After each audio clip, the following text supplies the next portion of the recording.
Okay, so I think we might make a start. Can everybody hear me? I hope you can anyway. So I'm delighted to be doing the Lunch and Learn today, and my talk today is going to be on how to use your smartphone for taking better photos. So the Lunch and Learn is part of the Republics of Work Lunch and Learn series. They're every Tuesday at 1 p.m. and currently they're in webinar format because of the crisis we're all going through. There's a variety of topics that all businesses can learn from, and you can find the upcoming events on What's On section of the Republic of Work's website. So if you go to republicofwork.com, you can find out what's coming up next. So great, let's get straight into it. So I hope you can all see my screen. I have about a dozen slides, and then I'm going to do sort of a workshop. I'm going to hopefully be able to share my screen. Hopefully that works, and we'll just go through how I go about capturing photographs and editing them on my camera. Now, by no means am I suggesting this is the only way of doing this. This is how I go about it, but hopefully you'll all maybe learn one or two things from it. A little bit about me before we start. I'm the Digital Marketing Manager at Access Credit Union based down in Skibbereen, West Cork. I have my own small business called Marsh that does a variety of social media and a bit of print and design as well, and a lot of video work. I come from a background of print and design, and last year I completed a master's in digital marketing strategies in CIT. I got my first camera from my brother when I was around 12, and I was fascinated by it, and ever since I've had a camera of some description nearby at all times. So really I'm an amateur photographer with a great interest. And so let's go into it. So today's talk I'm going to break up into kind of three main sections. The foundations of how to take a good photograph. Of course, taking photographs is an art form really, so it's very subjective. So the most important thing is to take photographs that are pleasing to you, but maybe implying some of the rules of thumb to try and improve the quality of the photograph so that the end user or the end viewer sees a better quality photograph maybe. It's also in terms of marketing as well, developing the best type of content you can and having that to share with others. It's important to try and capture the best photographs you can. So I'm going to talk about the foundations and the principles of photography. I'm going to have a quick look then at the settings on my camera phone or my smartphone, which is an iPhone, but I'm sure it's very similar in the Androids. So hopefully you'll be able to, if you are using Android, you'll be able to figure out what settings I'm playing around with. And then I'm going to do some editing. So normally I planned this as a kind of a workshop that would be above in the Republic of Work, and I could get you all to put out your cameras and we'd work through it together. But unfortunately, that's not going to happen in the current crisis. So I've taken some sample photographs that I grabbed off the web, and we'll edit those in camera or later towards the end of the presentation. I kind of looked at this when I first started talking to Angie about doing this Lunch and Learn. I had hoped that LinkedIn would be normally LinkedIn is full of photographs and people are going about their daily routine, and there's group shots and there's shots of conferences and there's shots taken out and about, but at the moment there's hardly any photographs up on LinkedIn because of the current crisis. Everyone's working from home, things are really quiet, and of course with social distancing there's no groups being shown. So some of these photographs are quite old, but it just serves to show as examples of how photographs might be improved. Why photographs, and why are we talking about why are we so interested in photographs? I suppose Bill Gates captures really by saying content is king. And that's very true nowadays. And especially again, from a marketing point of view, you're desperately trying to get your message out there. And without good quality content, there's so much competition, it's very unlikely you're going to get your noticed, and certainly you won't get much engagement. So the better the quality image, the more likely you are to get more engagement on it. So with that in mind, I suppose the rule of thirds is the first thing I would mention. Of course, like as I said earlier, this is all very subjective, but the rule of thirds is more of a guideline really, that it's more interesting to the viewer if your photograph is set up along the lines that the grid forms. So there's 2 parallel and 2 vertical lines. And if you can set up your photograph with the subject at the intersection of those lines, they tend to be perceived as being more interesting to the viewer. So you can see Chris Pratt here in the first example. We're not actually seeing your slides, we're seeing your other desktop. Sorry? We're not seeing your slides, okay. We're seeing your other screen. Okay, 2 seconds. Sorry about this, guys.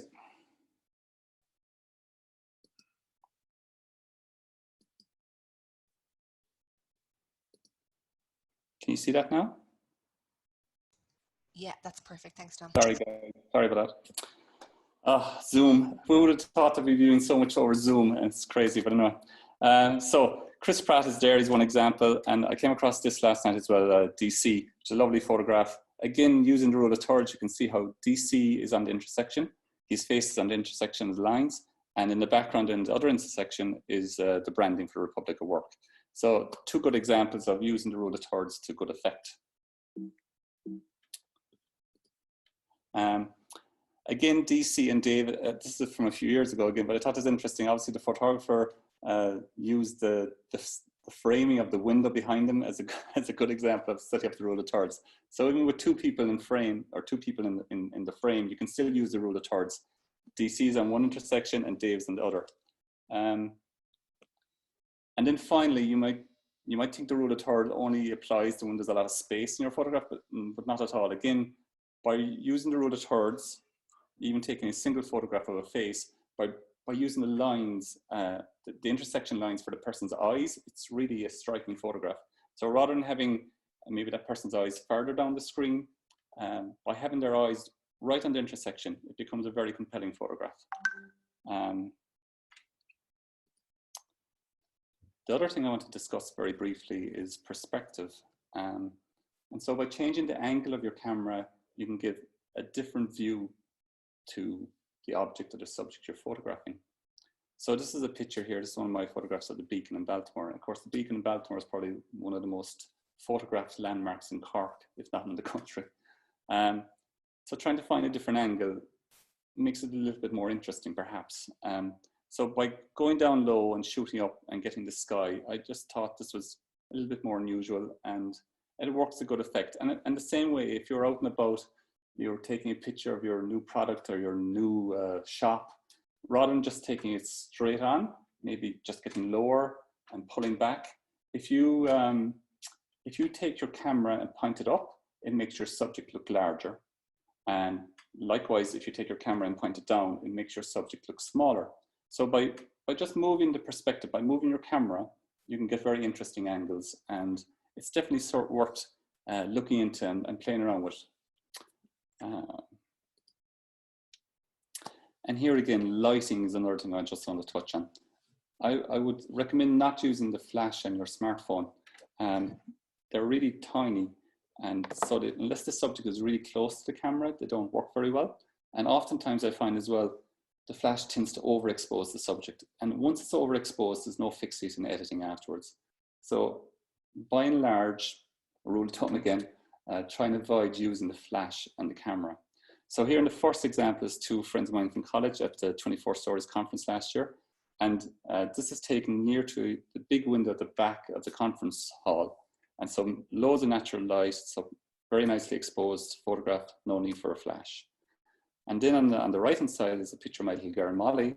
And again, she's sitting in the sitting room with her iPad. And the light from the iPad is the only light used. The flash would have destroyed that photograph. So just be aware of trying to avoid using the flash and use natural light or good indoor lighting where possible.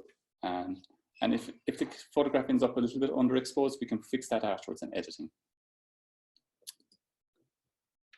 So very briefly then, just aspect ratio. So there's landscape, obviously, and portrait. So the landscape mode and the portrait mode, which sometimes people seem to get hung up on, but all of that really, it's just to understand when you're taking the photograph, where this photograph is going to end up. So if you're doing perhaps an Instagram stories, portrait is what you want to take. And then if you're just doing a post on Facebook or LinkedIn, landscape is what you want to work on. But just to know that the iPhone anyway, I'm not sure about the Android, but the iPhone captures photographs in a 4:3 ratio. And the reason it does that is because the sensor, I guess, they're getting more pixels in that size, and it's up to you afterwards and to crop it down. If you want 16.9, which is more kind of a HD size, which is 1080p by 1920, but if you want a more regular size now, we're becoming very accustomed to seeing HD size images or 1200 by 900 in a lot of posts. You'll have to crop it yourself afterwards. So just to be aware of that. It's no big deal, but just to be aware of it. So I thought we might try and share my screen now. Hopefully this works. I'm tethered to the computer. Can you see that? We can. Oh, thank God. Zoom. Great. So the first thing I do is we'll go to camera settings. So I presume it's very similar for the Android as well. So if you scroll down here, you'll come to camera. And so by default, the grid is turned off. So we spoke about the rule of thirds. So I would recommend you turn on grid so that when you go into camera in a second, you'll see the grid automatically comes up for you. Video recording, that doesn't matter to us. Auto HDR. So HDR refers to high dynamic range. And what happens there is the camera is trying to expose to the frame that you're, so when you're pointing your camera at your subject, the camera has a look at the scene and tries to decide how best to expose. So what it does is it takes a picture for both the foreground and the background. So it's normally sky and foreground. So it then combines those two photographs to give you a HDR file. Now it works quite well outdoors, but not so well indoors in my experience. So I would typically leave that off, but maybe if you're going outdoors, you could try that and see how you get on with it. And the other thing I want to do is look at formats. So by default, your iPhone comes with high efficiency format, which is Apple format. Now it's a smaller file size, but unfortunately it's not as compatible. So I changed that to most compatible, which is a JPEG format. And that's compatible with everything nowadays. So that, in terms of settings, that's all you really need to do. And then when it goes into the camera to take photographs, we'll have a quick look at that. So I'm joined by my hero, right in here. Can you all see that? Unfortunately, we'll have to stay in portrait mode. I won't rotate the landscape. So there's a few items here now to have a look at. So when you go into photo mode, all the different modes are here in the bottom. So we're going to photo mode. There's also portrait mode that depends on the type of camera you have. You need 2 lenses on your camera for that portrait mode. So we're just going to standard photo mode. The first thing you can do is this 1x and 2x. Again, if you have 2 lenses, you'll be able to optically zoom in and zoom out. But you can also just hold that.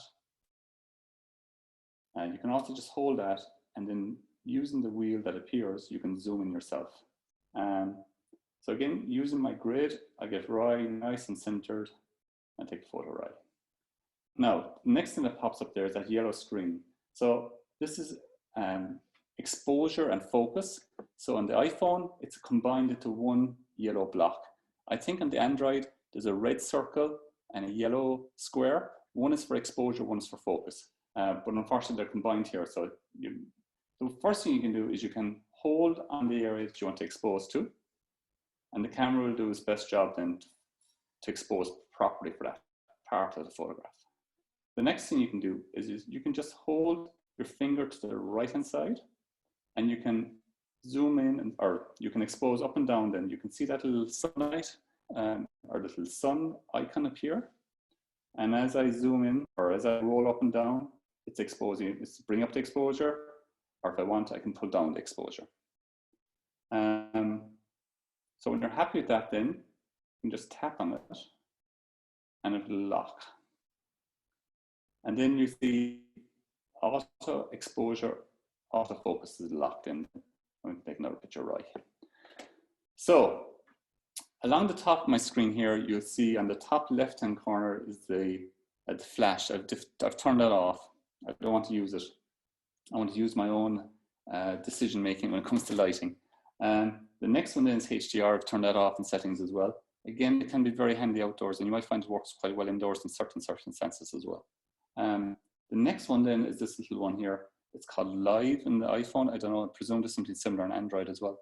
So what that does is, because as you can see here, my hand is shaking a little bit because I'm zoomed in quite a bit.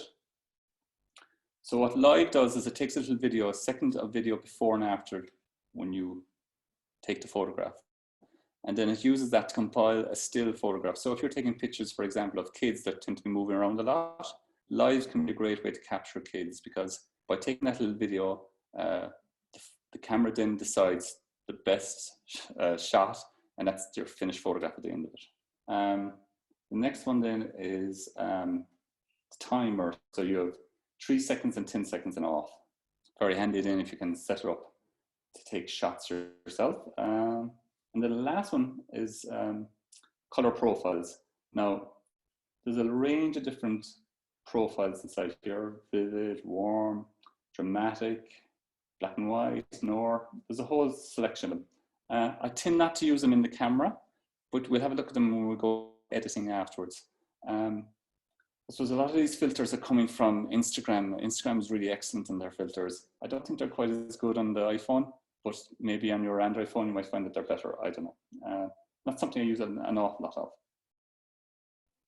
So in terms of taking the photograph, I have my grid, I decide my exposure, and I try and line it up pretty close to what I want the finished photograph to look at, but I don't worry about having a bit of extra space around the subject, because I know that when I go to edit afterwards, I'll have time to edit in and crop in and do a better job afterwards. So that's the basics of taking a photograph, and that's how I go about it. If there's any questions, shout away now, because the next step, we're going to quick editing. All good to go? Okay, so I have some samples. Now, there's absolutely nothing wrong with these photographs. I was going through some of these last night. I was just trying to pick some examples of typical mistakes that you might see. Not even mistakes, but typical sort of rush photographs, shall we say, that you might see on LinkedIn and on the web. And this one is of Nora Casey. I'm a great fan of Nora Casey's. And Nora has a huge following on LinkedIn, and she's always posting, and she does a great job. But if I was to suggest a minor edit to this before she posted, it would be to take the photograph and edit it. I'm just going to crop. I'm going to turn off auto crop, and I'm just going to mirror image it. All right. So in the very top left, I'm going to hit mirror, and there. Straight away, the story is much clearer now for everybody. So Nora's taking part in today's show on RT.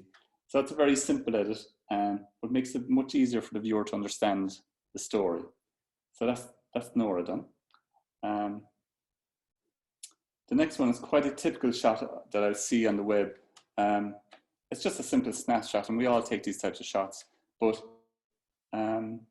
like half of this shot is the ceiling, which really isn't that interesting to the viewer.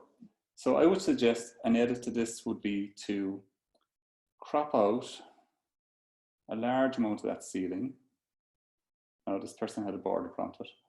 So the first thing there would be to crop it. And again, there's nothing of great interest there to the right-hand side, so I'd crop that out a little bit as well. So that's the cropping done. So already your subjects are becoming more in focus and more interesting for the viewer. The next thing I would do, now there's an automatic setting here, so you can hit that, and the camera will try and determine how best to expose that frame. But what I tend to do is to do it manually myself. So we'll go through these bit by bit. So the first one we'll come across is exposure. And then by sliding left to right, you can brighten or darken the photograph. So I would bring it up. I tend not to go mad with these settings. 15 to 20 either way is kind of the maximum I'd ever want to move these dial settings. But let's open now, guys.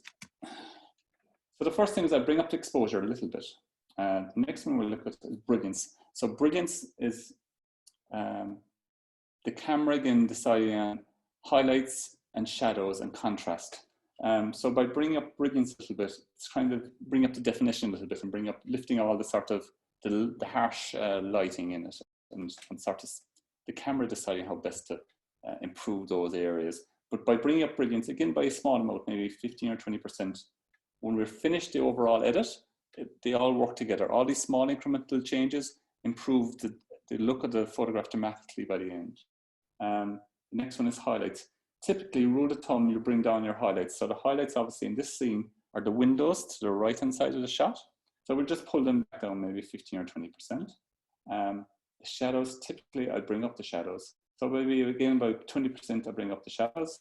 Contrast, depending on the shot, this shot now might actually reduce the contrast a bit because there's quite a lot of black in there. So I'll go down maybe 15 or 20%.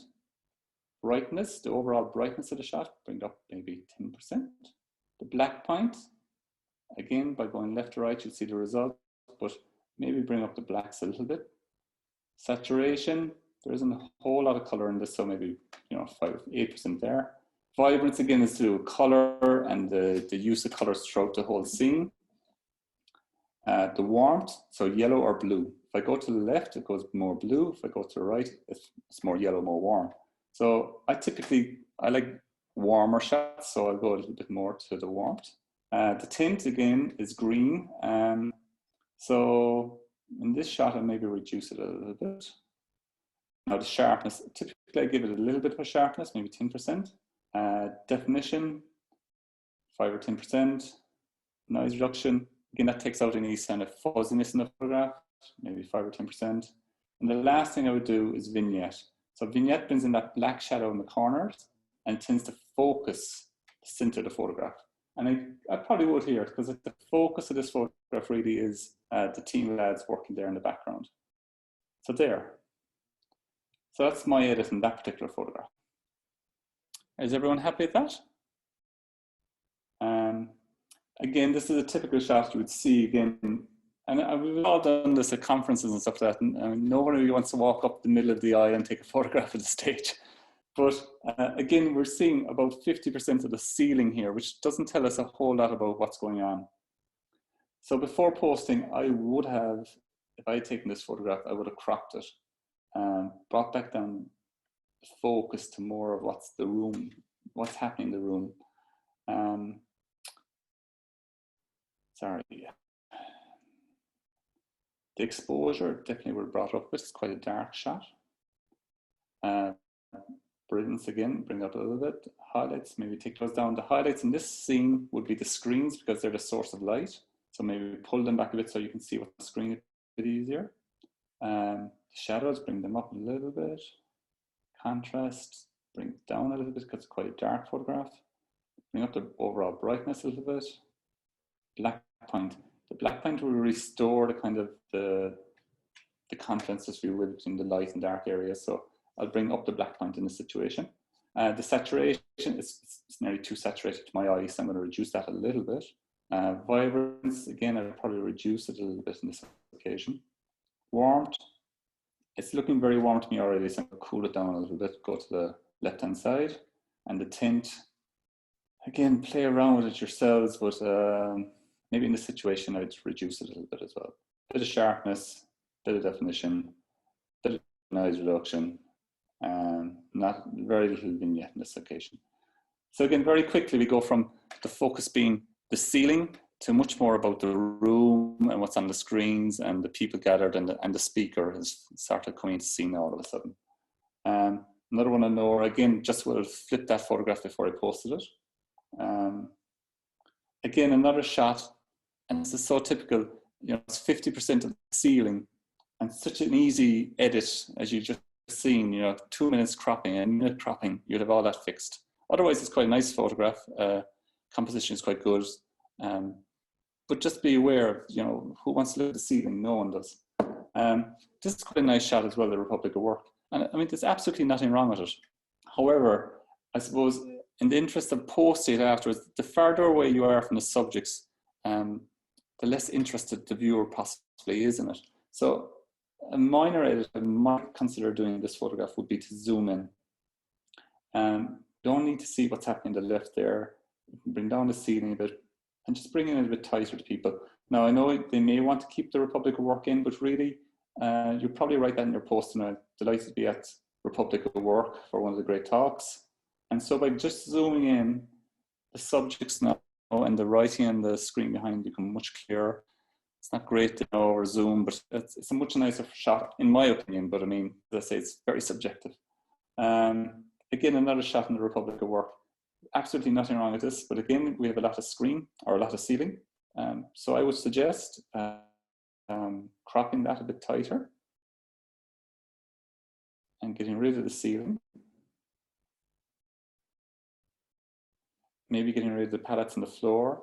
Now, if you want to keep the Republic of Work in, you can see how it's throwing the whole weight of the shot to one side. So I wonder, again, do you try and focus on the speakers and the screen rather than trying to get the sign in as well? So I'd probably crop it around there a little bit. Now, whether or not you'd want to rotate it a fraction to get the screen level, but then the people might look as if they're sitting level. So I think I might leave that alone.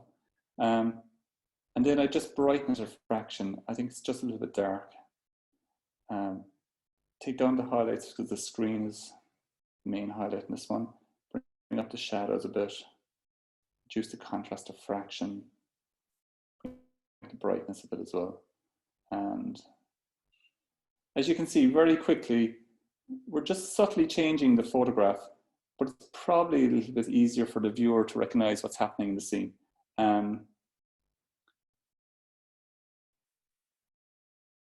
Take down noise reduction, a little bit of vignetting. And I think that's a good subtle improvement to the photograph. Let's pop up there. Yeah, for me, that's a little bit better. Unfortunately, the screen, because it's a light source, is way overexposed, but at least now you can see the speakers and you can see they're involved in good conversation, and you still get the Republic of Work in the background. 24 stories from last year, again, 50% ceiling, and I'm not sure if that's what people want to be looking at, so I would suggest editing down the ceiling.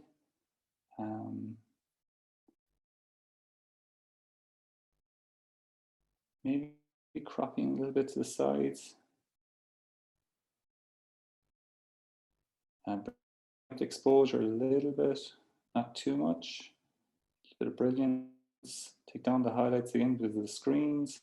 Bring up the shadows a bit. Maybe reduce the contrast a little bit because it's quite a dark photograph. Bring up the brightness a little bit. Play around with the black point again. Not worry about saturation too much here. Vibrance again, a couple of bits, and it's quite a warm photograph already, so maybe cool it down a little bit. And in a tint, maybe reduce it a fraction. Sharpness, a little bit all the time is good in these photographs. A little bit more definition, a little bit noise reduction, vignetting. And then lastly, this is a picture of Stephen and his family, which was taken at the launch of one of the 24-story conferences. But it's a perfect example. I came across this by accident last night when I was searching for conference photographs. It's a perfect example where the camera is really struggling. The camera is trying to expose and trying to figure out what's the main area to expose for. And in this situation, it's exposed for the background rather than the foreground. So Stephen and his wife and kids are a little bit dark in this photograph. So, and it's very typical on a smartphone. So what I would do there is I would bring up the exposure. I don't care about the background so much. I'm much more interested in the foreground than the subjects. So I'd work on them, reduce the highlights a little bit, bring up the shadows, reduce the contrast a fraction, bring up the brightness.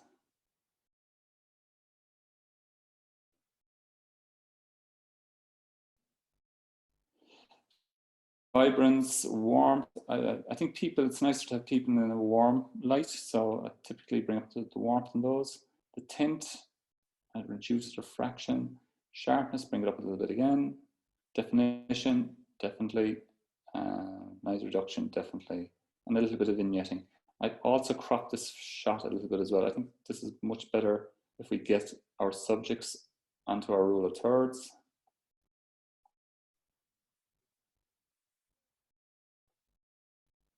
Done. Now, it's still not perfect because of the contrast, the massive contrast between the sky and the foreground, but I think that's a bit of an improvement. But as I say, it's a typical issue with smartphone photography is the camera is trying to expose for the sky rather than for the foreground. So it's just very simple work through there. So those kind of are the examples that I wanted to go through with you guys. I'm going to stop sharing my screen now. I got that worked. And I'll go back to my presentation, which is nearly finished as well.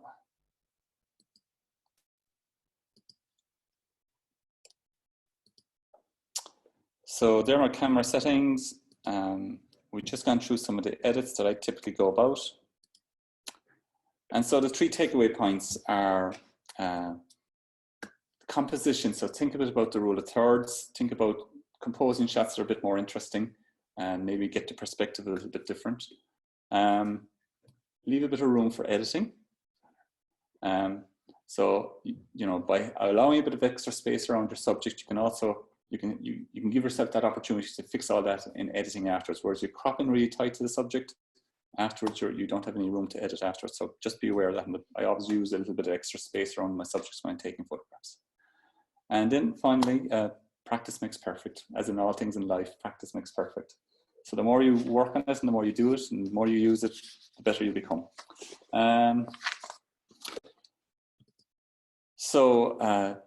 Thanks so much for taking the time to listen in today. I hope you all learned some little bits and tips and tricks from it. Please get in touch if you want to. And if you have any questions, please shout away now.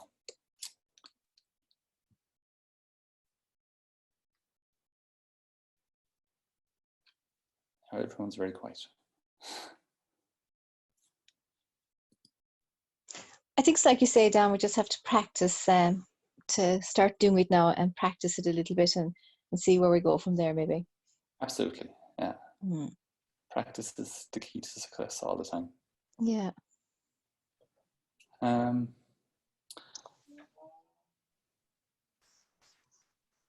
So that's about it, I guess, unless, thanks again to the guys in Republic of Work, and thanks to Angie for inviting me to take part. I really enjoyed it. I hope you all learned something out of it. And that's about it, really.